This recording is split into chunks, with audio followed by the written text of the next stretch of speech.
સુરતમાં કોથળામાં લાશકાંડનો ભેદ ઉકેલાયો. સગા દીકરા વહુએ જ માતાની ગળું દબાવી હત્યા કરી. બંને પતિ પત્નીની કરાઈ ધરપકડ. સુરતના અમરોલી વિસ્તારમાં કોથળામાંથી મળેલી મહિલાની લાશના કેસમાં ચોંકાવનારો ખુલાસો થયો છે. મૃતક મહિલાની હત્યા તેના પોતાના પુત્ર અને વહુએ જ કરી હોવાનો ખુલાસો થયો છે.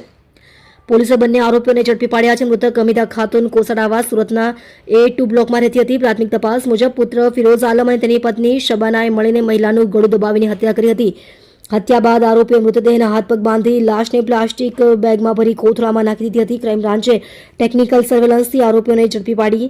આ ઘટનાની જાણ થતાં જ સુરત ક્રાઇમ બ્રાન્ચની ટીમો તપાસમાં લાગી હતી. ટેકનિકલ સર્વેલન્સના આધારે આરોપીઓ પટના નજીક ભાગી ગયા હોવાની માહિતી મળી હતી. પોલીસ ટીમે પટના નજીકથી પુત્ર ફિરોઝ આલમ અને વહુ શબાનાને ઝડપી પાડ્યા અને તેમને સુરત લાવવામાં આવ્યા હતા. શું હતો મામલો?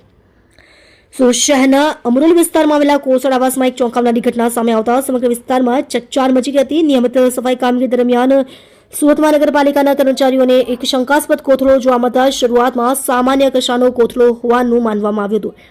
પરંતુ જ્યારે તેને ખોલવામાં આવ્યું ત્યારે અંદરથી એક વ્યક્તિની લાશ મળી આવતા સફાઈ કર્મચારીઓ પણ દંગ રહી ગયા હતા. તમે જોઈ રહ્યા છો DNY ન્યૂઝ ચેનલ રમનદીપ કૌરની સાથે.